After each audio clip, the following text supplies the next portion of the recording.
Salut les amis, on se retrouve pour une nouvelle vidéo, où on va parler d'un sujet super intéressant puisqu'en fait on va faire un bilan de la saison, un bilan individuel entre guillemets des joueurs. On va voir quel joueur a été le meilleur à son poste sur le début de la saison. Évidemment, on va citer énormément de joueurs, énormément de noms et vous dans les commentaires vous allez pouvoir trancher, même si nous on va essayer de vous donner peut-être les choix à chaque fois les plus logiques, les plus simples même si évidemment, enfin, les plus simples, non, puisqu'ils sont extrêmement compliqués des fois, surtout à certains postes où on peut dire que le secteur est bouché. Vous allez voir notamment au milieu de terrain, ça a été n'importe quoi pour essayer de dresser une liste. Et pour faire cette vidéo, on est avec Esteban.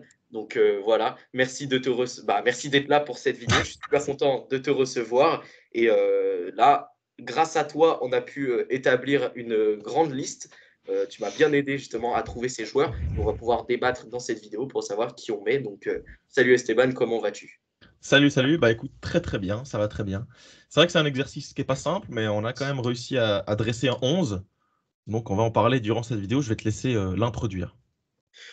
Bah ouais, on peut commencer et on va commencer directement par le poste de gardien. Alors juste, on va définir un peu nos critères. Évidemment, on a pris des joueurs qu'on a vu jouer, les joueurs qu'on a un peu moins vu jouer, on vous le dira, ou alors on ne les a pas cités. Vous savez que le championnat italien en France et en Suisse, donc pour Esteban, c'est un peu compliqué d'y avoir accès. Également le championnat allemand, même si moi personnellement j'y ai accès, mais c'est des championnats qu'on suit un petit peu moins, même si personnellement je suis beaucoup le championnat allemand et que j'essaie de suivre un maximum la Serie A, même si c'est un peu compliqué. Donc ne vous attendez pas à avoir des joueurs de Parme ou de Ouais, Heidenheim dans cette vidéo. Voilà, c'est très vraiment, juste. même s'il y en a qui peuvent être très bons, évidemment. Donc voilà, on suit évidemment les gros clubs de ces championnats. Par contre, pour ce qui est du championnat français, du championnat espagnol et du championnat anglais, évidemment, c'est un peu plus simple de trouver des joueurs et on va également sortir un ou deux joueurs qui sortent de championnats un petit peu plus exotiques. Donc voilà, c'est concrètement les règles pour cette vidéo.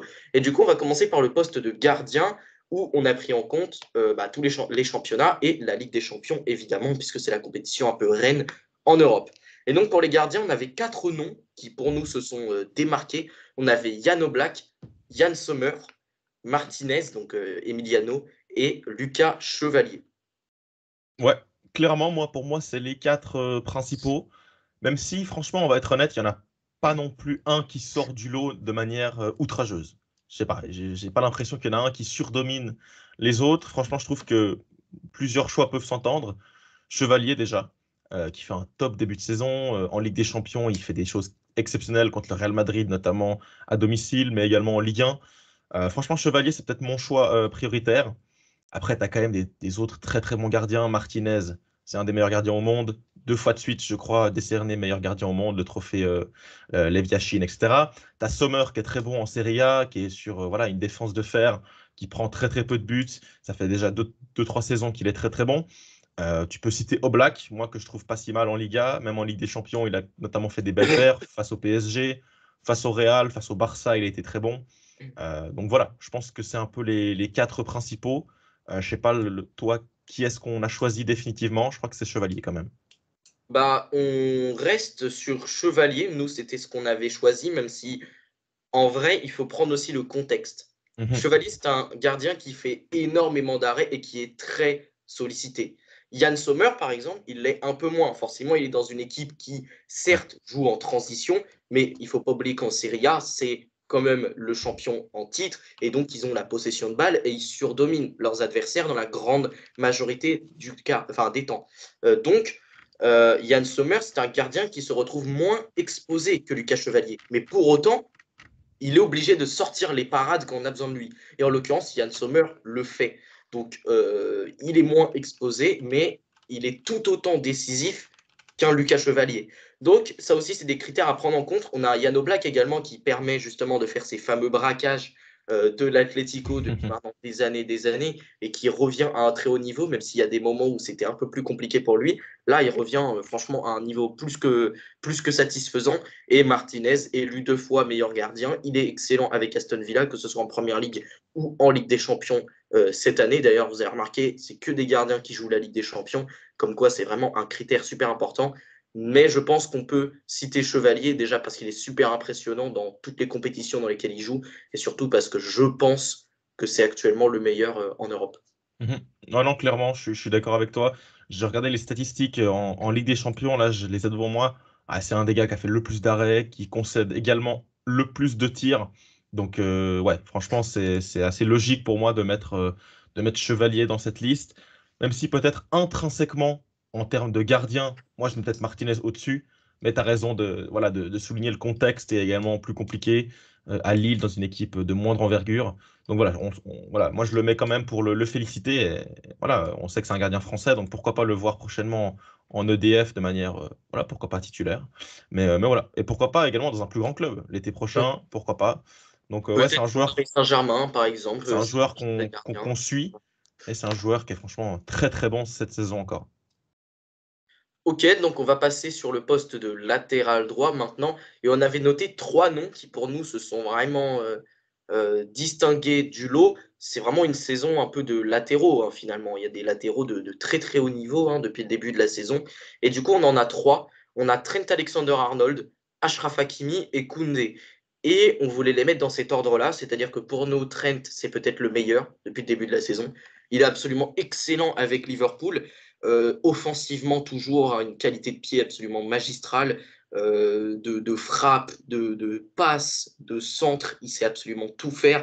Également, il est encore plus rapide qu'avant, je trouve. C'était pas forcément sa qualité première, mais là, il l'est vraiment. Participe également à la création, à la construction, parfois en venant un peu au milieu de terrain. Donc voilà, il met vraiment toutes ses qualités créatives à profit. Et en plus de ça, défensivement, qui était le défaut principal, son défaut principal, alors c'est toujours pas un excellent latéral défensif, mais c'est quand même bien, bien mieux qu'avant. Donc pour moi, c'est peut-être le meilleur. Après, on avait mis Achraf Hakimi. Je sais pas ce que tu en penses, mais moi, je pense que c'est le meilleur joueur parisien depuis le début de la saison. En Ligue des Champions, il est absolument excellent. En Ligue 1, il est absolument excellent. Il est très décisif. Il est quand même à 3 buts et 7 passes décisives, toutes compétitions confondues. C'est énorme pour un latéral. Pour moi, c'est pareil. C'est l'un des meilleurs joueurs d'Europe. Maintenant, quand tu te confrontes à Trent Alexander-Arnold, c'est sûr que c'est un peu compliqué. Et le dernier, c'est Koundé.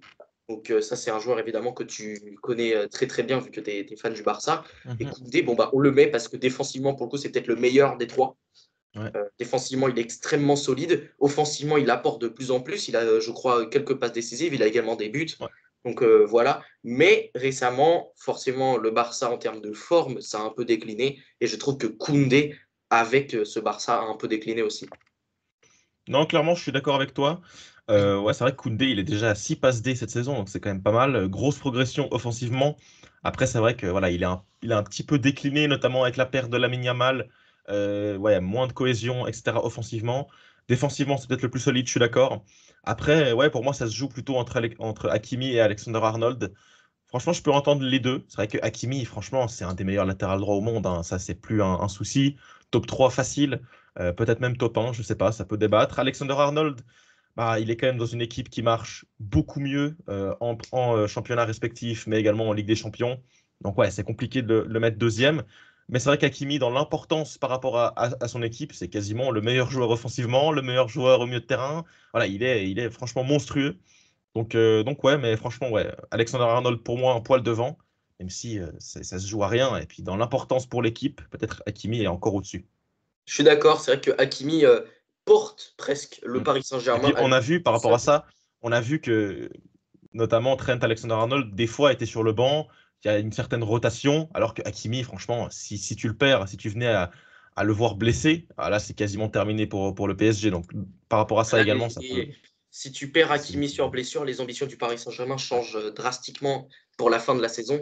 Mais on met quand même Trent devant parce que pour moi, il a quand même peut-être un petit niveau au-dessus. Mais du coup, on vous laissera également débattre de ça Mhm. en commentaire.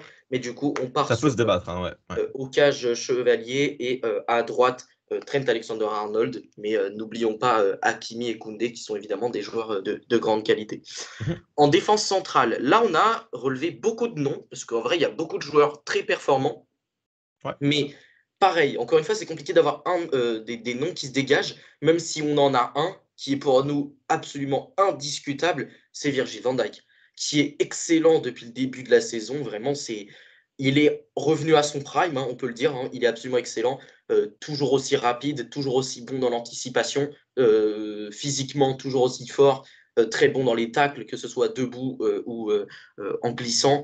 Il est excellent. Voilà, il est juste très très fort également dans le jeu aérien. Il est excellent. Donc c'est notre titulaire sur l'axe droit de la défense. Maintenant sur l'axe gauche, c'est un peu plus compliqué. On a beaucoup de noms. On a pensé à William Pacho, Milenkovic de Nottingham Forest également, qui fait un très bon début de saison, qui est vraiment bon, qui est une vraie belle surprise pour le coup. On a pensé à Gabriel d'Arsenal, évidemment. Alors, Saliba, on aurait pu peut-être le mettre dedans, même si je trouve qu'Arsenal, défensivement, c'est un peu moins impérial. Et Gabriel, en plus de ça, pour le coup, marque des buts. Donc, il est décisif pour cette équipe d'Arsenal. Donc, évidemment, on le met peut-être un peu devant Saliba, même si Saliba a un peu progressé dans le domaine aérien également et qui s'est mis à marquer des buts. Gabriel est quand même au-dessus dans ce domaine. On avait Koubarsi également qui a fait un excellent début de saison avec le FC Barcelone, même si du coup, avec cette période un peu moins bonne pour le Barça, ça a un petit peu décliné, même si je trouve que lui, Ouais, il a beaucoup enchaîné. personnellement, n'a pas un niveau qui a extrêmement chuté. C'est peut-être l'un des rares qui a maintenu son niveau. L'anglais, du côté de l'Atlético, qui est une bonne surprise également, même si l'Atlético peut parfois faire preuve d'un peu de fébrilité. L'anglais reste tout de même assez solide et je trouve que généralement ça va plutôt des joueurs à côté de lui, plutôt Witsel, hein, qui parfois Ouais. un peu plus fébrile. L'anglais pour le coup montre un niveau correct, surtout en l'absence de Le Normand qu'il fallait remplacer un peu au pied levé comme ça. C'était pas forcément simple et l'anglais se relance plutôt bien l'Atlético. On avait également Pau Torres de Aston Villa, que je trouve très très bon également, qui a failli marquer un but extraordinaire face à Manchester City avec la fameuse tête arrêtée par Ortega. Ça aurait été un but absolument dingue, mais voilà, défensivement, il est également très très bon. Même en La Champions League, il a relance, des ouais. bonnes performances, à la relance notamment. Donc voilà, il est assez complet. On a Loïc Badet, qui, sur la suite de ces très bons Jeux Olympiques, fait une saison très bonne du côté de Séville. Séville qui est malheureusement une équipe un peu malade, hein, qui a du mal en Liga, mais lui, c'est l'un des rares joueurs qui, pour le coup, est au niveau. On a du Bastoni, évidemment, du côté de l'Inter, qui est toujours aussi bon en championnat, qui est toujours aussi solide et offensivement toujours aussi important. On connaît l'importance Ouais. finalement des défenseurs centraux offensivement dans le jeu de Simone Inzaghi, qui monte extrêmement haut, qui se retrouve dans des positions de centre. Et lui, il est toujours très très bon, même si pour le coup en Ligue des Champions, on l'a peut-être un peu moins vu à son avantage. Mm. Il a parfois été sur le banc, parfois pour cause de blessures, ou parce qu'il était un peu trop juste, ou des fois parce que c'était un choix du coach. Et des fois, malheureusement, il a été également dans des défaites en Ligue des Champions, même si ça reste évidemment un joueur d'un excellent niveau. On a également Bissek, et oui, la liste de des centraux, elle ne s'arrête pas maintenant.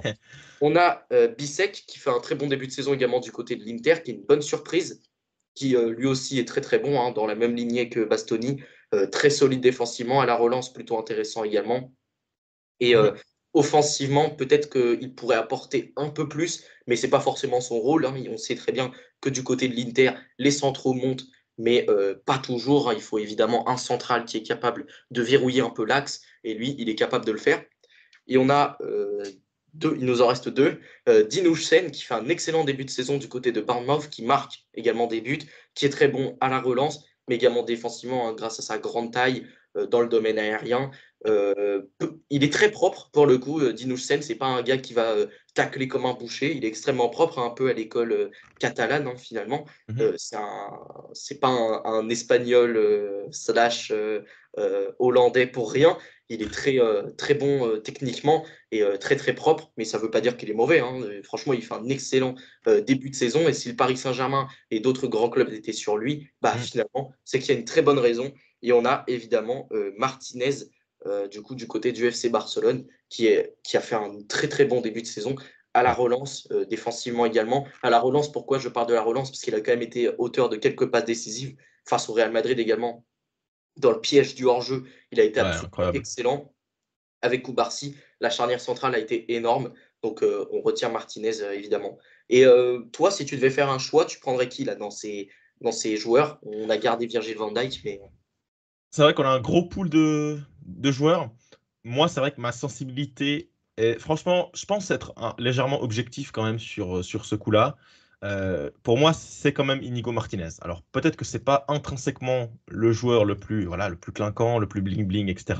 Mais franchement, de ce début de saison, je sais pas vous ce que vous retenez, mais moi, je retiens un immense Barça, surtout défensivement sur le début de saison, également offensivement, mais défensivement, ce piège du hors-jeu magnifique, notamment en LDC contre le Bayern, en Liga face au Real Madrid, cet enchaînement magnifique. Et franchement, il faut le dire, Inigo Martinez, c'est le patron, le réel patron de cette défense. Franchement, moi, j'étais très, très frileux à l'idée d'entamer ce début de saison avec Inigo Martinez, mais il nous a fait tous mentir du côté du Barça. Il était magnifique. Donc, franchement, pour ce magnifique début de saison de sa part, je le mets en titulaire, mais c'est également un peu à défaut d'avoir non plus quelqu'un d'autre de magnifique. Ouais, Gabriel, pour moi, il n'a pas non plus été sensationnel en LDC et en Première Ligue. J'attends encore un petit peu plus de lui, même s'il a été très bon. Et puis voilà, Bastoni, ouais, en LDC, moi, il me dérange un petit peu. Arsenal, il est sur le banc. Et face à Leverkusen, bah, ils perdent quand même au final. Donc ouais, pour moi, à défaut de trouver mieux, je mets Martinez, qui franchement a été très très solide. Et en plus, Mhm. voilà, dans la combinaison avec VVD, un gaucher, un droitier, deux joueurs très solides.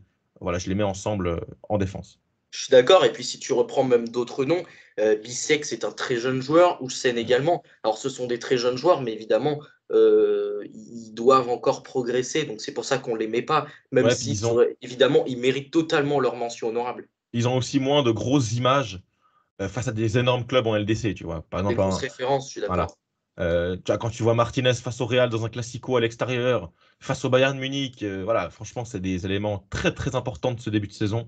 Pour moi, c'est ce qui lui fait passer légèrement devant. Et pour ce qui est des cas, par exemple, de Milenkovic, Pacho et Langlais, alors c'est pas des mauvais joueurs, évidemment. Si on les a mis dans ces mentions honorables, Ouais, c'est ah qu'ils oui. sont très très bons, mais c'est avant tout des excellentes surprises. Et surtout pour Pacho notamment, qui est une recrue qui vient d'arriver, dont on Mm. n'attendait visiblement pas grand-chose en début de saison. Moi, le premier d'ailleurs, j'attendais plutôt à ce que ce soit un défenseur central de rotation. Et au final, il est titulaire et il est très très bon. Donc j'attends de voir sa deuxième partie de saison pour Ouais, peut-être faire partie d'un 11 à la fin de l'année s'il continue avec ses très ouais. bonnes performances, même si évidemment on en avait un peu parlé, on voit quand même que ça a un peu tiré sur la corde Mm. en Sur toute la fin, fin, ouais. face à Monaco et face à Lens notamment, mais bon, on ne peut pas trop lui en vouloir, il est très jeune et il joue depuis le début de la saison quasiment tous les matchs, et en plus de ça Mm. il fait énormément de déplacements avec la Colombie, donc c'est compliqué. On a L'Équateur. Ouais. l'Équateur, voilà. On a du Milankovic également qui fait un très bon début de saison du côté de Magnifique, Nottingham ouais, Forest, énorme. Ouais. mais qui est peut-être un peu juste pour faire partie de cette caste Mhm. des excellents centraux, même si, attention, Nottingham Forest, c'est une énorme équipe, et vous voyez qu'on va un petit peu en reparler dans la suite de la vidéo. L'anglais également, qui est une bonne surprise, surtout après ces années un peu compliquées. Et voilà, il revient à un très bon niveau. Et pour ce qui est du cas, par exemple, Torres, Pau Torres, alors bah là, ça vient également de son équipe. C'est-à-dire que Aston Villa, certes, c'est très bon, mais c'est également très irrégulier. Ils Ouais. sont capables d'énormes performances, comme de se trouer complètement face à Newcastle. Donc Ouais. voilà, Mhm. c'est certes un très bon joueur, mais c'est parfois un peu compliqué. Tout à fait d'accord. Bah écoute, je crois qu'on a été complet sur ces défenseurs centraux. Je pense qu'on peut passer sur le latéral gauche. Alors pour le latéral gauche, on a trois choix également, trois joueurs. Peut-être un qui est peut-être un peu moins bon que les deux autres, mais on peut quand même le citer. Et donc le choix dont on parle, c'est Grimaldo, évidemment, qui fait toujours une très bonne saison avec le Bayer Leverkusen. C'est peut-être un peu moins bon que l'année dernière, mais c'est comme le Bayer Leverkusen tout court, qui est un peu moins flamboyant, même s'ils se sont un peu repris, hein. Sur le début de saison, ça a été Ouais. très compliqué. Et au final, là, c'est de mieux en mieux. On 5 retrouve victoires de suite en Bundesliga, ils reviennent à 4 points. Voilà, ils sont quand même dans la discussion pour le titre. Ça va se jouer en plus avec un match retour à domicile face au Bayern. Pour moi, je les exclus pas du titre. Donc Bayern Leverkusen, franchement, très très bon. Même si, ouais, Grimaldo, quand même un peu en dessous de la saison passée où il était magistral. mais il reste très très bon. Très Et très bon, évidemment, je bien sûr. pense que sur une deuxième partie de saison où le Bayer Leverkusen a retrouvé beaucoup de confiance, il sera En sûrement, LDC en plus, ouais. sera sûrement encore meilleur. Mm. Et nos deux autres choix, bon, bah, on va aller du côté de la Serie A et on avait Nuno Tavares qui fait un excellent début de saison avec la Lazio, Magnifique, qui ouais. est le leader de passes décisives en Serie A, hein. Il a fait le plus de passes décisives. Il est excellent, même en Coupe d'Europe, hein, en Europa League, hein. Je crois que ça joue Mm. l'Europa League, si je me Bien souviens sûr, bien. ouais, ouais, ouais. C'est très très bon également, hein. Donc voilà, ça faut pas l'oublier. Et Di Marco également, qui est toujours très très bon du côté de l'Inter. Pour moi, c'est peut-être l'un des meilleurs latéraux gauche d'Europe, si ce n'est le meilleur. Mais bon, maintenant qu'on a Tavares qui s'est un peu révélé, pour moi, Tavares rentre dans la discussion. Et c'est vrai que Tavares, c'est vraiment très très fort. Et c'est très surprenant sur le début de la saison.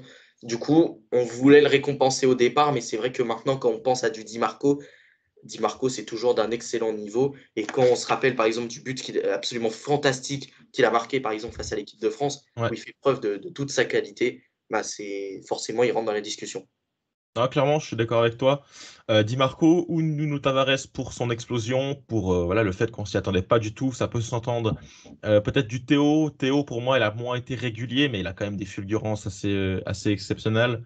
Mais ouais, pour moi, je partirais peut-être sur Tavares, dans cette idée de progression, dans cette idée de saluer également l'avancée.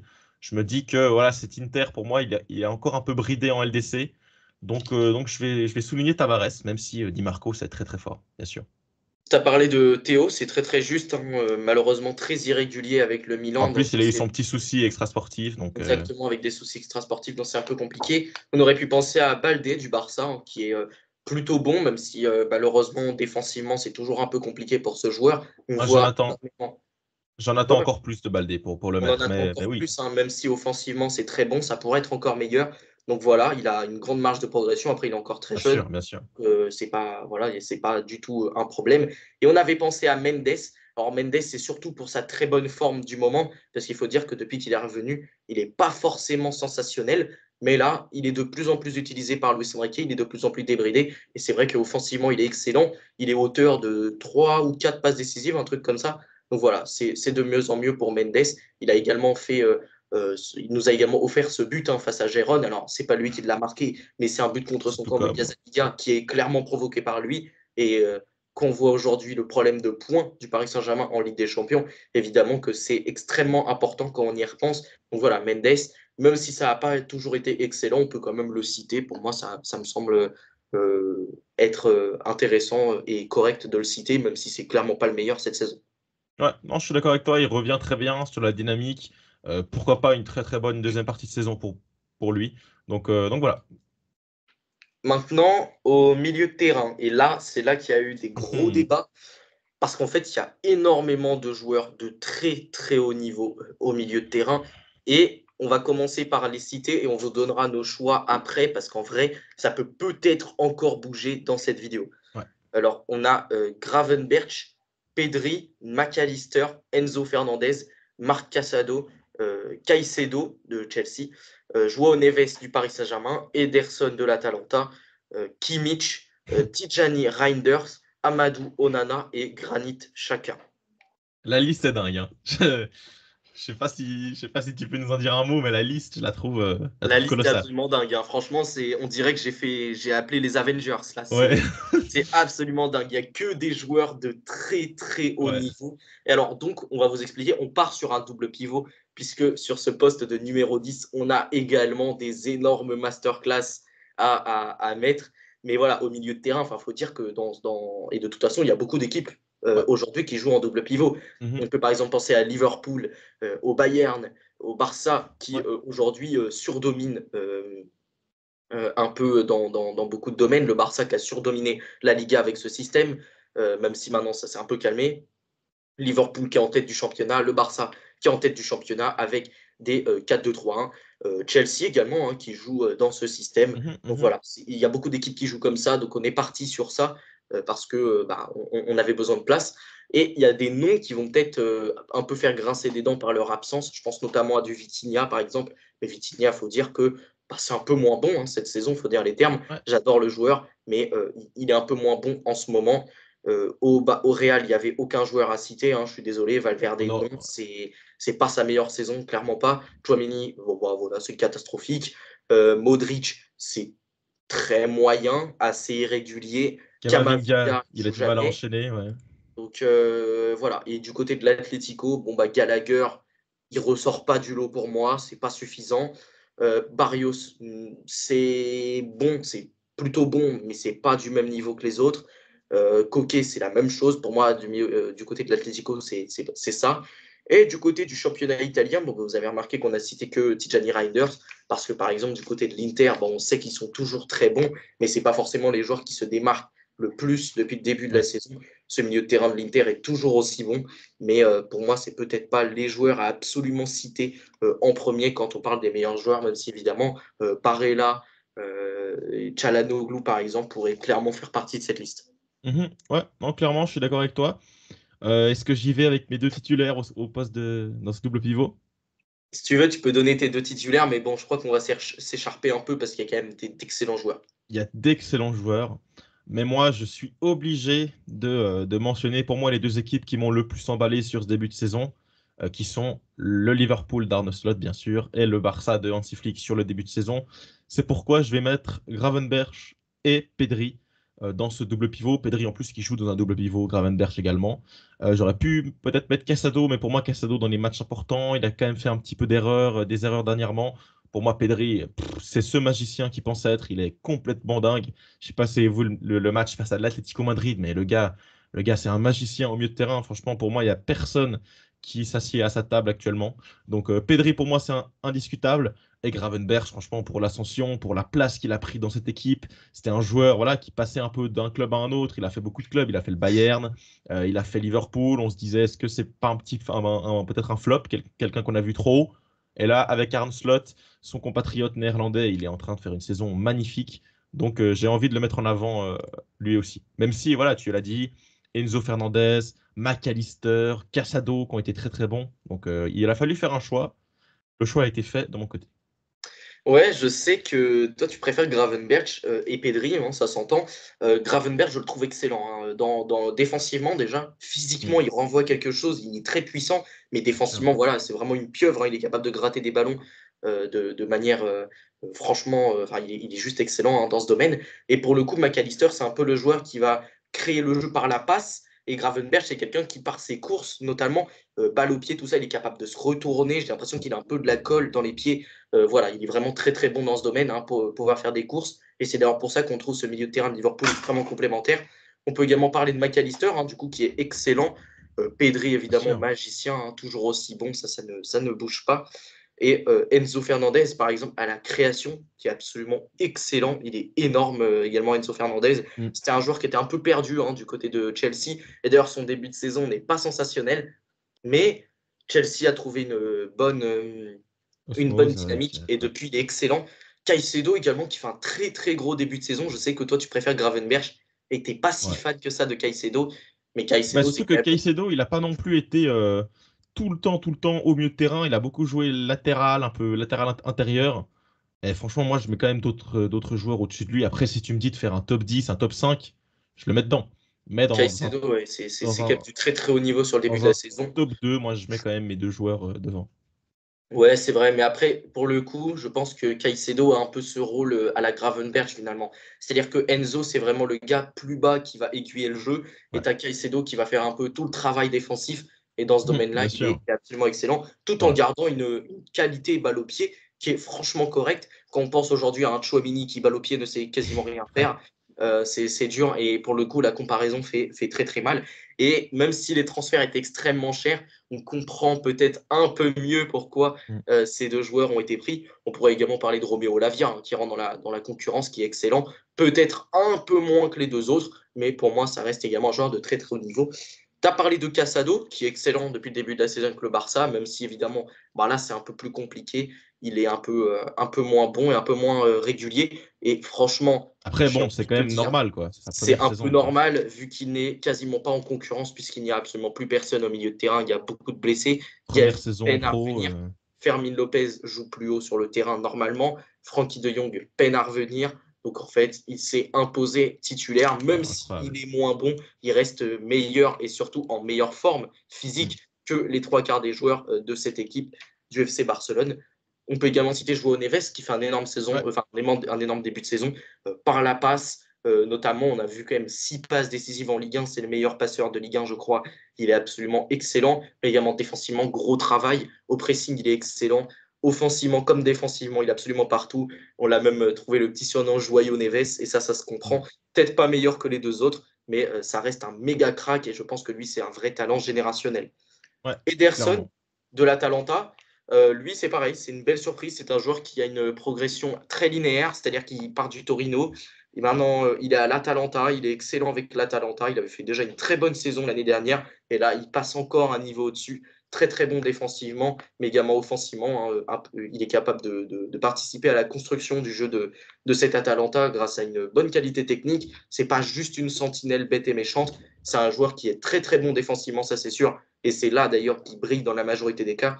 Mais pour récupérer les ballons, mais également pour garder un peu de la maîtrise, bah, évidemment, il est très important dans cet entrejeu de l'Atalanta. Et on pouvait également parler de Kimmich, qui malheureusement en Ligue des Champions est un peu décevant, mais en championnat est toujours excellent, capable de créer énormément de jeux. Et lui, c'est un peu comme Ederson finalement, même si physiquement il est bien moins impressionnant. Il défend pas mal, même si c'est souvent Goretzka qui fait le travail à côté de lui. Mais lui, c'est vraiment le joueur constructeur par excellence. Ederson est capable de le faire, mais pour le coup, si on imaginait un double pivot avec les deux, ça pourrait fonctionner également. Ederson, vraiment la caution physique, la caution Intensité, travail ouais. de l'ombre avec un Kimmich, par exemple. Ça pourrait être intéressant également d'imaginer ça dans notre double pivot. Je pense également à Reinders, qui lui est excellent, mais alors vraiment excellent du côté de Milan. C'est peut-être l'un des rares joueurs qui est vraiment haut niveau et qui l'est tout le temps également. Et pour le coup, lui, c'est un vrai créatif. C'est un joueur vraiment qui participe à la construction Magnifique, ouais. du jeu. Défensivement, c'est pas forcément le plus performant, mais Costaud, c'est ouais. pour ça d'ailleurs qu'il y a un Youssouf Fofana derrière lui, en l'occurrence. Donc voilà, c'est lui qui fait souvent les efforts, mais Reinders, lui, participe énormément à la création. C'est vraiment un numéro 10. Et quand je vois certaines personnes qui le comparent à Zidane, alors évidemment, c'est peut-être un peu abusé, mais c'est vrai qu'il y a peut-être certains gestes qui peuvent nous rappeler Zidane. Donc voilà, c'est très très bon également. Il aurait pu pour moi parfaitement rentrer également dans ses titulaires. C'est peut-être avec Ederson, Enzo, McAllister et peut-être Caicedo, il fait partie pour moi de cette caste qui peuvent rentrer titulaires. Mm. Et on avait également deux autres joueurs. Du coup, on avait parlé de Amadou Onana et de Granit Xhaka. Granit Xhaka, qui est très bon également depuis le début de la saison, c'est un joueur éternellement sous-coté, même Ouais. si il est toujours très très bon défensivement comme à la Un création, taulier, ouais, ouais. Mm. toujours très fort. Et Amadou Onana, pareil, un joueur très défensif, très costaud, mais qui peut également, on l'a vu notamment marquer des buts, qui également a une bonne qualité technique, un peu à la Ederson finalement, encore une fois. C'est beaucoup des profils qui reviennent, mais très très bon. Mhm. Ouais, clairement, je suis d'accord sur. Du coup, tu es d'accord avec moi sur les deux titulaires quand même. Ouais, je reste d'accord avec toi, même si pour moi, peut-être Caicedo, Gravenberch, c'est peut-être l'un des débats entre guillemets les plus serrés qu'on ait eu. Ok, ouais, je peux te suivre. Sur ce poste de 10, on a également pas mal de choix. Donc, on a Cole Palmer, Florian Wirtz, Jamal Musiala, Dani Olmo, Soboslai, Curtis Jones, Morgan Gibbs-White et Charles de Ketelaar. Ouais, j'aime beaucoup la liste, hein. Franchement, on a quand même de beaux joueurs, hein. Quand, quand j'entends Gibbs White, De Ketelaere, je peux entendre du Szoboszlai, Wirtz, Musiala, Palmer. Franchement, c'est des joueurs de très très haut niveau. Ouais, pour en choisir un, franchement, alors on en a parlé avant la vidéo. Moi, on était plutôt d'accord sur Palmer. Et franchement, ce que fait Florian Wirtz, surtout en LDC, parce que c'est vrai que Palmer ne joue pas la Ligue des Champions, donc franchement, ce que fait Wirtz, je sais pas si tu as vu, mais sur 6 matchs, il est 5 fois homme du match. Il fait des matchs à chaque fois monstrueux. Franchement, c'est un des éléments, Même en Bundesliga, hein, toujours très. l'élément magnifique de Leverkusen en Bundesliga, très très important. Il met des buts sensationnels. Franchement, je suis peut-être en train de me dire que je mets Wirtz quand même numéro un. Même si c'est vrai, Palmer, c'est un des éléments très très forts de ce Chelsea de Maresca. Mais c'est vrai que peut-être l'élément Champions League, peut-être me fait pencher la balance du côté de Wirtz. En tout cas, pour moi, ça se joue entre les deux. Même si Musiala, c'est très bon. Gibbs White, c'est peut-être l'ascension la plus, voilà, la plus what the fuck, parce que le gars est quand même deuxième de PL en étant capitaine de cette équipe. Mais ouais, peut-être Wirtz quand même pour mon dernier mot. Je sais pas. Je doute. Ça s'entend. Pour moi, ça s'entend. Faut pas oublier les autres noms quand même de qui on va un peu parler. Charles de Ketelaar, on l'a mis en 10. Ouais. Alors Charles de Ketelaar, on aurait pu le mettre ailier droit, attaquant de pointe 10. On a choisi quand même le poste de numéro 10 parce que sur la ligne d'attaque, c'est peut-être celui qui est le plus bas. Et pour le coup, c'est la caution un peu créative de cette équipe de l'Atalanta, par la passe notamment, mais également par le dribble, un peu comme un Ademola Lookman finalement, même si Lookman est un joueur qui marque peut-être un peu plus de buts et qui surtout se retrouve un peu plus haut sur le terrain et qui fait des différences réellement sur le côté, tandis que Ketelaere, c'est quand même un joueur un peu plus axial. C'est pour ça qu'on l'a mis dans ce rôle. Mais évidemment, quand derrière toi, tu as Martin de Roon et Ederson pour faire de l'excellent boulot défensivement, c'est facile de briller offensivement. Et Charles de Ketelaere brille énormément. On a Morgan Gibbs-White qui fait un excellent début de saison, hein, également très créatif. C'est pas pour ça que c'est pas pour rien que c'est un numéro 10 finalement, très très bon dans cette équipe de Forest. Évidemment, on peut pas le mettre titulaire parce qu'il est un peu en dessous quand même des autres, mais pareil, c'est une grande surprise, une ascension, comme tu l'as dit, un peu what the fuck, mais voilà, il est très très bon. On peut également parler de Curtis Jones et Szoboszlai. Alors, j'ai mis les deux parce qu'ils sont souvent en concurrence à Liverpool. Ça ne veut pas dire que l'un et l'autre est mauvais. Ça veut surtout dire qu'ils sont tellement bons que c'est compliqué de choisir un titulaire. Les deux sont excellents, hein, que ce soit à la construction, mais également à la création. Hein. Et puis surtout, les deux ont des grandes qualités techniques, également dans le 1 contre 1. Bien sûr, ouais. Et par exemple, quand on se rappelle un peu du match face à Tottenham, où Szoboszlai est tout feu tout flamme, il est sur quasiment tous les buts. Je pense notamment à cette déviation de la tête où Mohamed Salah fait un déplacement absolument incroyable, mais où Szoboszlai, qui n'est pas si grand que ça, fait dévie le ballon de la tête pour la donner à Mohamed Salah. On voit qu'il est capable de briller dans quasiment tous les domaines. C'est absolument énorme. Et Curtis Jones également, peut-être dans un registre un tout petit peu différent, et très très bon également. Donc voilà, les deux, je les cite. On a du Dani Olmo qui est peut-être le plus irrégulier de la liste. Malheureusement, blessé aussi, donc c'est aussi parce que compliqué. voilà, il est blessé, il a été blessé, il est assez irrégulier. Il y a eu des problèmes également au niveau de son inscription, donc ça forcément, ça peut rentrer également en ligne de compte, peut-être dans le domaine mental, mais ça reste un excellent joueur qui a Bien été sûr. pendant le début de saison, surtout dans la première partie, a été absolument excellent du côté du FC Barcelone. Et Clairement. on passe sur le trio de tête avec donc Musiala, Wirtz, Palmer. Musiala qui est excellent avec le Bayern, qui a encore passé un cap dans le sens où Musiala, on connaissait ses qualités, hein, très très bon dans le 1 contre 1, mais également dans la passe. Il était très très bon dans ce domaine-là. Et maintenant, il a rajouté en plus de ça la finition et surtout l'efficacité. Le gars est de plus en plus efficace à la finition. Il marque énormément de buts. Il est capable également de donner des passes décisives. Il donne de très très bons ballons. Il combine très bien avec Harry Kane. On aurait pu penser que les deux se marchent dessus, mais pas du tout. Quand l'un monte, l'autre est un petit peu plus bas et ainsi de suite. Quand Kane décroche, Musiala monte et marque des buts. Donc voilà, c'est un excellent duo en l'occurrence. Et Musiala est très très bon. Mais en Ligue des Champions, c'est un peu plus complexe pour lui et pour ce Bayern en général. Et c'est pour ça qu'on a parlé de Wirtz, parce que Wirtz, lui, est excellent dans les deux compétitions, en Bundesliga et en Ligue des Champions. Son début de saison, à l'image du Bayer Leverkusen, a été un petit peu poussif, mais c'est peut-être le meilleur joueur du Bayer Leverkusen depuis maintenant 2 saisons. Il est absolument sensationnel à la création, mais également dans le dribble, dans les buts, dans les passes décisives. Pareil, il est absolument partout, même si pour le coup, si on prend factuellement, statistiquement, le plus décisif des trois, c'est Cole Palmer. Cole Palmer qui porte Chelsea à lui tout seul depuis maintenant 2 saisons, même si là, il est quand même un peu aidé. On a parlé notamment de Caicedo et Enzo, donc forcément, au milieu, il est un peu plus aidé, mais n'empêche que c'est l'un des joueurs les plus créatifs de Première Ligue, si ce n'est le joueur le plus créatif de Première Ligue. Le gars est capable de se créer des occasions, d'en créer également pour les autres. Il est capable même de marquer sur coup franc maintenant. Il a encore élargi sa palette technique. Donc voilà, pour moi, c'est vraiment un joueur sensationnel. Je sais que toi, tu mettrais Wirtz devant. Moi, je suis quand même un team Palmer depuis un bon moment. Je suis monté dans le train Palmer, même si pour moi, ça s'entend parfaitement. Et c'est vrai que Wirtz est excellent, mais est dans un effectif qui est pour moi au-dessus de celui de Chelsea. Si tu prends au global la qualité de l'effectif, je pense qu'un Boniface, c'est meilleur qu'un Nicolas Jackson. Après, Boniface, il est blessé. C'est peut-être cette saison, c'est peut-être un peu moins bon. Peut-être que l'entrejeu de Chelsea est meilleur que celui du Bayer Leverkusen, mais défensivement, ça reste meilleur. Et quand sur les côtés également, tu as du Grimaldo Frimpong, ça peut également se battre un peu avec du Gusto et du Cucurella, qui sont également de très bons joueurs, dont on n'a pas parlé parce qu'ils sont un petit cran en dessous des deux autres, mais qu'on peut quand même mentionner dans cette vidéo. Non, clairement, écoute, on peut rester sur cette indécision. Et puis, franchement, c'est quand même deux joueurs qui sont magnifiques.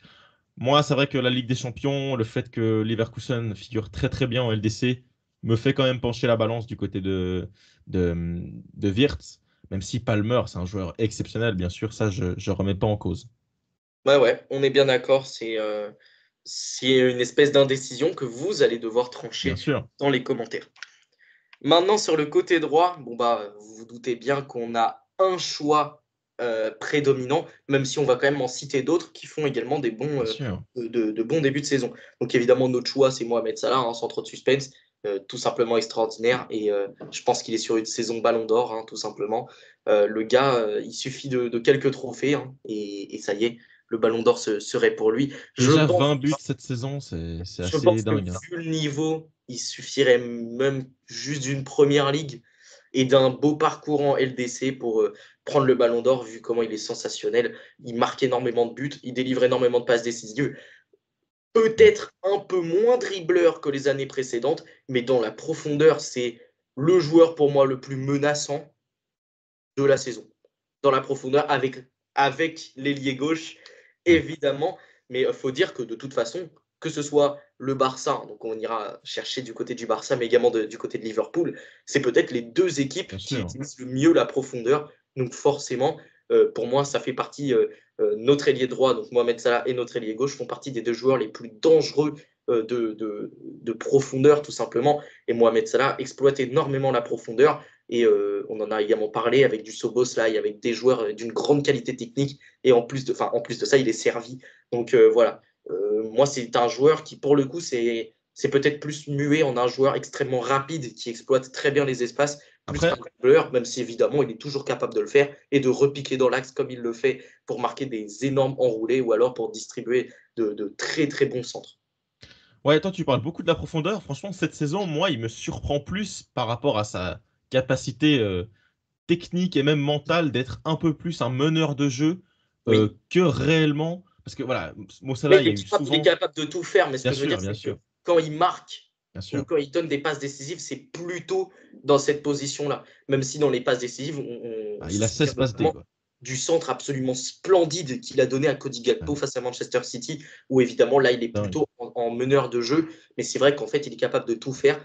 Mais Il a les deux casquettes, c'est très il a très les deux fort ce qu'il nous casquettes. fait. Ouais. Et d'ailleurs, la stat des dribbles, je ne la sors pas de nulle part. C'est un joueur, si on regarde son FBRF en ce moment, est un joueur qui dribble un peu moins que par le passé. Mais c'est pas très grave parce qu'il est capable de faire la différence partout ailleurs. Donc, c'est pas vraiment un problème, même s'il est toujours capable. C'est vrai que Mohamed Salah driblait beaucoup. Mais là, ça reste quand même un joueur qui est capable également de porter le ballon et de le faire très très bien. Mhm, Il mhm. n'a plus forcément besoin de dribbler parce que grâce à sa vitesse, grâce à ses portées de balle, grâce à ses excellents contrôles également, pas forcément besoin de dribbler parce qu'en fait, il a toujours un temps d'avance. Ouais, clairement, moi je me souviens beaucoup, enfin je me souviens surtout du match face au Real Madrid, où très très souvent il est servi dans ses 40 mètres, et puis il arrive à porter le ballon jusqu'à la surface adverse. Franchement, Mhm. dans cet endroit-là, c'est un des meilleurs joueurs Rien au qu'avec monde. sa simple vitesse et grâce Ouais, à bien sûr. son excellente conduite de balle.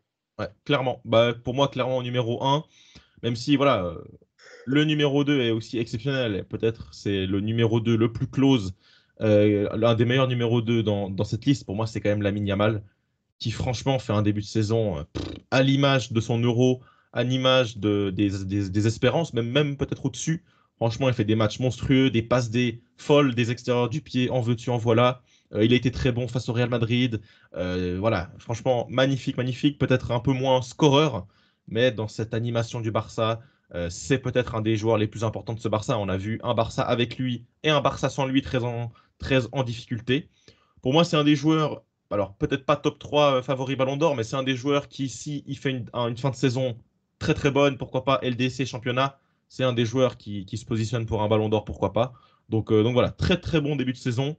Salah est bien sûr au-dessus sur cette séquence, mais voilà, pour moi, un des meilleurs joueurs au monde, sans aucun doute. Je suis totalement d'accord avec toi. En plus, pour le coup, là où un Mohamed Salah, on excuse un peu les errances défensives, hein, c'est vrai qu'il Ouais. ne fait pas énormément de travail défensif. Pour le coup, Yamal aide énormément Koundé. Mm. Donc, c'est vrai qu'il ne se retrouve pas forcément à la finition, mais il faut dire également que Yamal part peut-être un tout petit peu plus bas sur le terrain qu'un Mohamed Salah. C'est vrai que Yamal se retrouve dans des positions vraiment, pour le coup, sur le côté, hein, pas forcément en meneur dans l'axe. C'est plutôt un Ouais, meneur Sur le sûr. côté, il est là pour distribuer d'excellents ballons, que ce soit pour Lewandowski ou pour Rafinha, même si on Techniquement, dans les aimerait pour petits le coup. espaces, ouais, c'est Voilà, très très dans les fort. petits espaces également excellent. Grands espaces, petits espaces, Mm. très très bon, tout comme Mohamed Salah, j'ai envie de vous dire. Même si pour le coup, son seul vrai axe de progression, c'est à la finition, même si on en avait un peu parlé en off. Lamine Yamal, c'est pas forcément un problème de finition. Moi, je suis persuadé que c'est un bon finisseur. C'est juste qu'il se retrouve pas tant que ça en position de finir. Donc, ce serait à voir Ouais. un peu dans l'avenir, peut-être si justement il se retrouve peut-être un peu plus en situation de finisseur. Ouais, non, je suis d'accord avec toi. C'est vrai que moi, peut-être le seul point, mais alors voilà, le gars a 17 ans, donc bien sûr, c'est à mettre en corrélation avec le joueur qui est exceptionnel, mais des fois, j'ai quand même un petit peu de mal dans les 30 derniers mètres. J'ai l'impression qu'il pourrait des fois un peu fluidifier son jeu. Des fois, j'ai l'impression qu'il porte un peu trop le ballon, des fois pas assez. Des fois, il y a des mauvais choix. Voilà, bien sûr l'exemple qu'est Mohamed Salah d'être beaucoup plus létal, de faire la bonne passe, le bon Il y a tir une quand il faut question tirer. d'expérience aussi qui Bien joue. sûr, Mohamed Salah, évidemment, ça fait évidemment, des années qu'il les évidemment, voit, les défenseurs de Première Ligue. évidemment. Lamine Yamal, Ouais, c'est un joueur encore très jeune et évidemment, faut qu'il continue de s'adapter bien au sûr, très, très haut bien niveau. sûr, bien sûr, bien sûr. On a également d'autres joueurs, alors peut-être un qui pour le coup est un peu moins close, mais qui reste quand même très très performant, Bukayo Saka, qui malheureusement se retrouve dans une équipe d'Arsenal qui n'est pas excellente, mais lorsque Odegaard n'était pas là, il a assuré, et lorsque Odegaard est revenu, bah, il a continué à assurer, il est excellent, et malheureusement le pauvre a subi une énorme blessure Ouais, il qui va être peut absent un faire certain temps, ouais. Mm. voilà, qui peut faire très très mal à cette équipe d'Arsenal. Il a un nombre de passes décisives et de buts absolument affolant. Pour moi, il est encore meilleur que sur les autres années. Et pour le coup, c'est pareil. On avait parlé d'Ederson qui avait une progression très linéaire. Lui, c'est pareil. Chaque année, il est encore meilleur que la précédente. Et vraiment, il fait une excellente saison. Je suis d'accord avec toi. Alors moi, je suis quand même au global déçu de ce Arsenal. Mais il faut le dire que Saka, c'est quand même très très fort, un des meilleurs joueurs bien sûr d'Arsenal. Peut-être un peu déçu par Odegaard cette saison, mais Saka a vraiment pris le lead offensivement. Il est quasiment décisif à tous les matchs. Bien sûr, en plus, je pense que sa bonne forme, elle va se voir bien évidemment en son absence. Ça va être compliqué, surtout que voilà, en doublure, tu n'as non plus pas grand monde hein, du côté droit. Ouais, tu vas devoir sortir peut-être du Nwaneri, du Sterling, du placard. Je sais pas comment ils vont s'en sortir. Avert, voilà, je sais pas est-ce qu'ils vont faire. Peut-être Martinelli, Trossard, il va être Trossard, encore une fois baladé. Jesus qui a déjà joué à droite dans sa carrière. Voilà, on va voir ce que ça va donner. En tout cas, oui, Saka, pour moi, il est quand même en dessous des deux autres, même assez largement. Mais ouais, il est quand même très très bon, un des meilleurs latéraux, un des meilleurs ailiers droits de Assez PL. largement, tu es peut-être un peu dur, mais il faut dire aussi qu'il n'est pas aidé par son Ouais, équipe c'est ça. qui Et moi, je suis quand même est déçu pas en terrible. Ligue des Champions, dans les grands matchs. Pour même Arsenal au global, dans les grands matchs, pour moi, c'est assez décevant. Mais voilà, j'attends de sa part de l'amélioration dans ce domaine-là. Mais c'est Après, vrai qu'au si on global, parle, si on très fait une fort. petite interlude Arsenal, enfin, faut dire que quand même, c'est très dur de se dire que le moment où le champion vacille, où Ouais, toi, tu as été le concurrent c'est ça. de ce champion, bah, tu te retrouves dans une mauvaise saison parce que ton T'arrives meneur de pas, jeu a été blessé dès le départ. t'arrives Et pas à ça, prendre. Ouais. c'est très, très dur. Très compliqué. Ouais, ça doit être dur.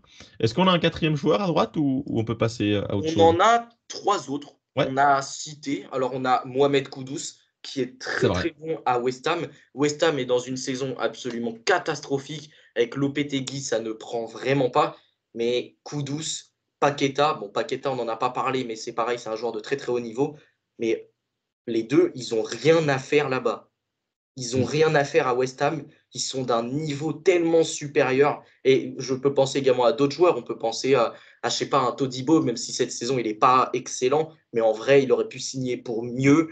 Je pense à d'autres joueurs également. Bowen, par exemple, qui n'a rien à faire à West Ham, qui sont pour moi des joueurs d'un tellement plus haut niveau. C'est très décevant. Mais voilà, Koudou, son site, il est excellent. Et il a été ciblé par le PSG, par Manchester City, par Manchester United. Il est ciblé par également d'autres très grands clubs. Donc voilà, Kudus, c'est un joueur de très très haut niveau. On avait également Pulisic. Alors Pulisic, pareil, c'est l'un des rares à Milan qui est très très performant. Pour le coup, avec Reinders, c'est peut-être les deux plus réguliers. Et Pulisic est excellent, hein. Il continue d'être très très bon sur le côté droit. De l'autre côté, il y a Leao, mais sur son côté droit, marque pas mal de buts, délivre énormément de passes décisives et peut-être un peu plus un meneur que Leao. Pour le coup, on le voit des fois à des postes un peu plus axiaux, mais voilà, c'est Pulisic est quand même très très bon. Et le dernier, c'était Akliouche. Alors évidemment, Ouais, moins bon que les autres qu'on a cités, mais il fait un très bon début de saison. Et évidemment, il faut le citer, le mec joue à Monaco en Ligue 1, surtout en Ligue des Champions, où il a fait de très très grosses performances, alors qu'en vrai de vrai, Monaco, on peut dire tout ce qu'on veut, ça reste un petit dans cette Ligue des Champions, et il est excellent. Bien sûr. Ouais, je suis d'accord avec toi, c'est sympa de le mettre en avant. Et maintenant, on part sur le côté gauche. Et sur le côté gauche, on a des très, très gros débats parce qu'en fait, le côté gauche et le poste d'avant-centre, il risque d'y avoir des petits bidouillages. Alors, pour le côté gauche, on va vous donner nos joueurs. Et pour le poste d'avant-centre, on va également vous les donner. Mais on risque sûrement de bidouiller un peu Ouais. avec un joueur qui, bon, bah, sur le début de la saison, joue à la fois à gauche, en pointe. Ça se balade un peu. Vous verrez un petit peu de qui on parle par la suite. Mais sur ce côté gauche, bon, bah, on avait cité évidemment Rafinha. Bon, bah, on Bien en avait sûr. parlé. Cette profondeur qui est très largement exploitée par le FC Barcelone et par Rafinha notamment, qui est pour moi, avec Mohamed Salah, l'un des joueurs les plus dangereux dans ce domaine. Ouais, pour moi même, c'est le plus dangereux. Encore meilleur que Salah pour moi. Après, ça peut se jouer. Mais Rafinha, il fait un début de saison tonitruant, brassard de capitaine sur le bras. Ouais, que dire de Rafinha? Moi, je suis ébahi par l'ascension de ce joueur. Je ne m'attendais pas du tout à ça. Et il m'a surpris, mais comme tous les fans du Barça, comme quasiment tous les fans de foot, de le voir à ce niveau-là, tellement rayonnant. Enfin voilà, c'est complètement dingue ce début de saison. Il va falloir qu'il confirme, bien sûr, sur la deuxième partie de saison. Mais pour moi, c'est le titulaire à gauche de ce début de saison. Donc ouais. On avait d'autres joueurs, donc on avait Baino Gittens qu'on a Hmm, cité, même s'il est peut-être d'un moins haut niveau que les autres qu'on va oui. citer, mais qui fait un très bon début de saison du côté de Dortmund. Un Dortmund qui n'est franchement pas terrible, même Non. si en Ligue des Champions, pour le coup, c'est peut-être un peu mieux. Et j'ai l'impression que sur ces dernières années, sur ces 2, 3 dernières années, le Borussia Dortmund est quand même une équipe qui est bien meilleure en coupe qu'en championnat. Donc voilà, c'est à voir également s'il n'y a pas de très bonnes performances en Ligue des Champions. Et ils ont posé de très très gros problèmes à cette équipe du Real Madrid et de très très gros problèmes à cette équipe du FC Barcelone. Donc à voir. On avait Ouais. également vu Ademola Lookman qu'on a mis sur ce côté gauche parce que bah, c'est globalement là où il penche le plus. On aurait pu le mettre en avant-centre également. Mais Lookman, excellent début de saison. Tu connais Bien sûr. mon affection pour ce joueur, c'est absolument excellent. Il a été couronné Ballon d'Or africain récemment avec l'Atalanta et c'est totalement mérité vu le niveau sensationnel du mec, très décisif, qui marque beaucoup de buts, délivre également des passes décisives très très bon dans le 1 contre 1, dans le dribble, petits espaces comme grands espaces, il est excellent. Et voilà, c'est vraiment un excellent joueur. Et franchement, quand tu vois son match face au Real Madrid, je comprends pourquoi les Madrilènes ont autant flippé. Ouais, non, non, il a été très très bon même face au Barça, un des éléments les plus percutants de cette équipe. Ouais, franchement, je trouve ça magnifique. Même, il a même un peu pris le lead face à Adeyemi, qui a lui un peu plus d'ancienneté par rapport à lui. Je le trouve vraiment vraiment très très bon, très explosif. Ouais, franchement magnifique, magnifique. Franchement, il peut faire une belle saison. Pour parler de Dortmund, c'est vrai qu'ils sont bien placés. Ils ont également eu un calendrier assez facile. Ils ont un des calendriers les plus faciles de cette LDC, mais franchement, il faut quand même gagner les matchs et les jouer. Donc ouais, je suis d'accord pour le mentionner. Je sais pas si tu as d'autres joueurs à mentionner Bah, sur ce du coup, poste on était sur de terrain. Lookman là, mais Ouais, moi je parlais de Bino Gittens parce que ouais, ouais, je sais bon, que tu parlais de Gittens, mais ouais, du ouais, coup, Lookman, voilà, je citais quand même son match face au Real Madrid excellent. Il est très bon en Serie A, on l'a mis bien sur le sûr. côté gauche, même s'il aurait pu être mis en pointe. Voilà, juste excellent. Très bon dribbleur, notamment dans le 1 contre 1, petit, grands espaces, c'est ce que j'avais dit. Et franchement, face au Real, il avait fait un très, très, très beau match. Moi, j'avais été impressionné en Ligue des Champions. Donc Ouais, voilà, c'est vrai. toi, si tu as quelques mots à dire sur le joueur. Lookman, c'est vrai que moi je suis pas non plus un énorme fan du joueur. Je pense que sa très très bonne forme, elle est corrélée quand même au contexte de l'Atalanta. Je suis pas sûr que c'est un joueur qui franchement va très très bien voyager s'il vient Porté. à... Ouais. Mais c'est vrai que sur ce début de saison, il est très très bon, un des meilleurs joueurs de Serie A. Il est bien sûr en tête provisoirement en attendant le match de l'Atalanta, de l'Inter Milan. Donc ouais, je le mentionne également parce que voilà, un des meilleurs joueurs en plus sur la séquence Europa League, finale avec le Nigeria, très très bon en Serie A, bah, franchement, il explose à la vue du plus grand nombre. Donc ouais, très clairement logique de le mentionner. Avant de citer notre entre guillemets deuxième choix au poste d'ailier gauche qui risque de faire le frais d'un bidouillage, même si évidemment il y aura encore des débats parce que sur ce poste d'avant-centre, ça peut être également un peu compliqué, on avait Vinicius et Kenan Yildiz. Alors Vinicius Ouais. est blessé depuis un bon moment, mais sur ce début de saison, faut dire qu'il était excellent. Il est déjà à 8 buts en Liga, donc on peut se dire qu'en vrai, c'est pas énorme, mais il faut prendre en compte la blessure qui l'a éloigné des terrains pendant un bon mois et demi finalement. Donc voilà, Vinicius est quand même toujours d'un très très haut niveau. Clairement, même si ouais, on peut pas non plus le mettre en numéro un avec ses nombreuses blessures, également le fait qu'il a pas non plus tout le temps joué à gauche, c'est un peu compliqué ce début de saison en LDC assez décevant, même si lui, il est toujours au-dessus. Face à J'ai Dortmund, notamment, il avait fait un match j'allais, stratosphérique. j'allais le dire, notamment face à Dortmund où il est monstrueux, mais au global quand même un petit peu déçu. Face à Liverpool, il est pas là et voilà, il manque à son équipe. Face à Milan, décevant au global. Donc, ouais, pas non plus top 1, mais bien sûr, on le mentionne parce que c'est un des tout meilleurs. Il a encore pris le trophée The Best. Et bien sûr, on l'attend en deuxième partie de saison, Vinicius, hein. C'est là où il va être le plus important, je pense. Et on a parlé également de Kenan Yildiz, qui est excellent également en Serie A, tout comme en Ligue des Champions, où on se rappelle de son match face, Sûr. face C'était au au PSV, PSV face au Eindhoven, PSV, ouais, ouais. où le but qu'il met est Un absolument banger, ouais. sensationnel, un énorme banger. Pour commencer la Ligue des Champions, ça faisait Mm. plaisir. Mais voilà, il est excellent, ce gamin. Il est tout jeune, hein. Il est vraiment très jeune, mais il est excellent et il porte un peu la Juventus un peu à bout de bras, puisqu'il y a eu des blessures de Coupe Miners notamment qui ont fait très très mal, mais également des joueurs qui peinent à convaincre comme Douglas Luiz. Heureusement que lui est là pour un peu relever le niveau de cette Juventus qui a quand même du mal à performer et où il y a énormément de matchs nuls. Je commence à penser qu'il y a une malédiction. Ouais, non, clairement. Même si c'est vrai qu'avec son jeune âge et tout, il fait quand même une très très bonne impression dans cette équipe. Un des éléments très importants. Donc ouais, je le mets aussi en mention honorable à ce poste-là. Et à voir s'il va faire l'objet peut-être d'un transfert dans les prochaines années dans un club un peu plus prestigieux, même si la Juve, c'est un projet qui est quand même ambitieux. Mais je pense qu'il arrivera bien à s'exporter. C'est un joueur que je vois quand même plutôt fort dans les prochaines saisons. Donc voilà, on Pour garde un œil sur lui. J'ai peut-être un axe de progression avec lui, c'est peut-être les petits espaces. Mm. Yildiz, c'est quand même un joueur qu'on voit énormément exploiter les grands espaces par sa qualité de dribble, mais également par sa vitesse et également par l'utilisation de la profondeur. Mais c'est vrai que dans les petits espaces, c'est peut-être pas le meilleur joueur. Peut-être qu'il faudra qu'il combine un peu plus avec ses coéquipiers dans ces petits espaces, ou peut-être que juste il soit un peu meilleur dans ce domaine. Mais forcément, quand tu es un grand mec comme lui, parce qu'en plus il est super Ouais, grand, ouais, et c'est ouais, vrai ouais, que les ouais. joueurs grands sont quand même des joueurs qui ont tendance à avoir un peu plus de mal à briller dans les petits espaces, même si pour Cole Palmer, évidemment, cette règle ne fonctionne pas. Et pour un Moussiala également, qui est plutôt grand également. Mais bon, il faut dire que Cole Palmer, lui, on a l'impression qu'il ne voit pas les joueurs qui arrivent dans son dos, qu'il ne les sent pas. Donc, il joue Mm. totalement débridé. Et ils disent peut-être que. Mais surtout, lui, c'est un joueur qui, en plus de ça, joue sur le côté. Donc, c'est un peu Ouais. plus compliqué de faire de différence dans les petits espaces. Mais c'est peut-être son seul axe de progression. C'est vrai, c'est vrai. Après, quand tu vois par rapport à sa taille, c'est vrai, je viens de regarder, il fait 1m87. Lamine Yamal, par exemple, fait quand même 1m80. Donc il est également assez grand. Mais c'est vrai que Ah, là, c'est quand même 1m87, 1m80, il y a un quand même une niveau, belle diff. c'est quand même un niveau au-dessus. Je suis d'accord que ça peut être peut-être handicapant à certains sujets. Mais ouais, je pense qu'on n'est pas si mal sur ces ailiers. Franchement, quand même pas mal de qualité. Et le dernier ailier gauche, c'était Luis Diaz qui risque de faire le frais de petits bidouillages parce qu'en fait, Luis Diaz, c'est quand même un joueur qui, depuis le début de la Ouais. saison, joue très souvent avant-centre, finalement. En tout cas, sur les feuilles de match, il l'est. Il est capable de jouer. En fait, quand on dit qu'il est avant-centre, le mec joue 10, 8, 6, Ouais. Il ailier croise gauche, beaucoup. ailier Ouais. droit. Donc en fait, il joue partout, ce mec. On l'a vu notamment, quand je dis 6, évidemment c'est une blague, mais on l'a vu des fois se retrouver dans des positions parfois assez basses où il se retrouve à créer du jeu, mais également offensivement. Évidemment, il exploite la profondeur. C'est peut-être le Magnifique. troisième meilleur finalement. On a dit Rafinha, Salah, Luis Diaz. C'est peut-être le troisième meilleur dans ce domaine.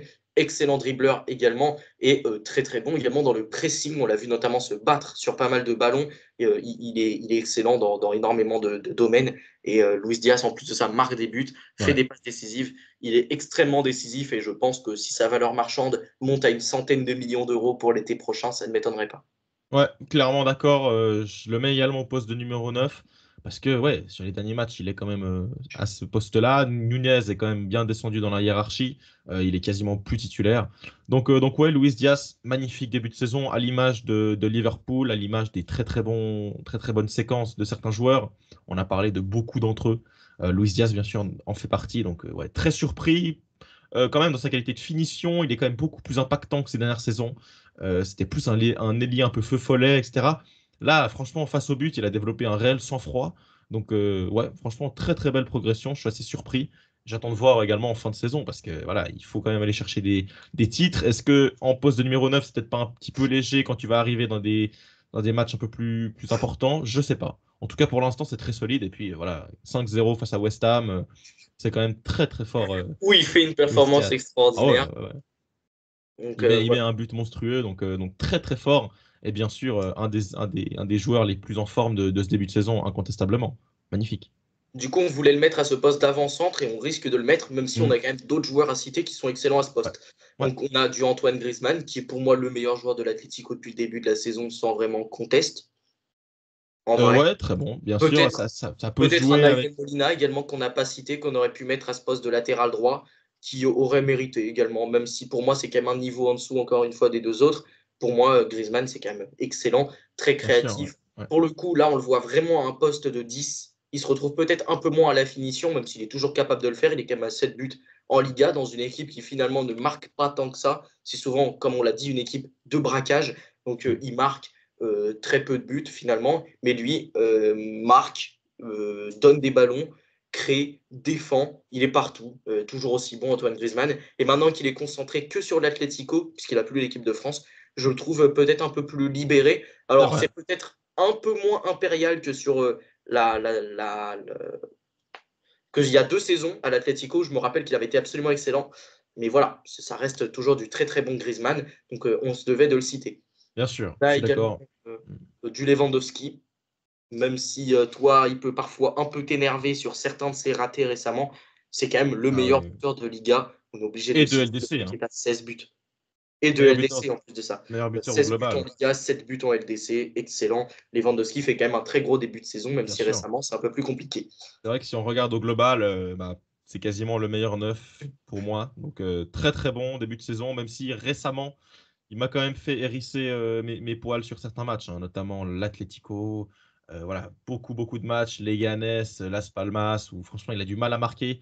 Mais voilà, ça peut tourner. On sait que c'est un top attaquant, un peu vers la fin, mais franchement, il est quand même très très solide. Son match à Bernabeu, que j'ai trouvé légendaire, son coup de tête, la capacité à se démarquer, prendre même la profondeur, la finition est toujours très très forte. Donc ouais, très très bon joueur. Et pour moi, un des éléments marquants de ce début de saison, c'est la remise en forme de Lewandowski.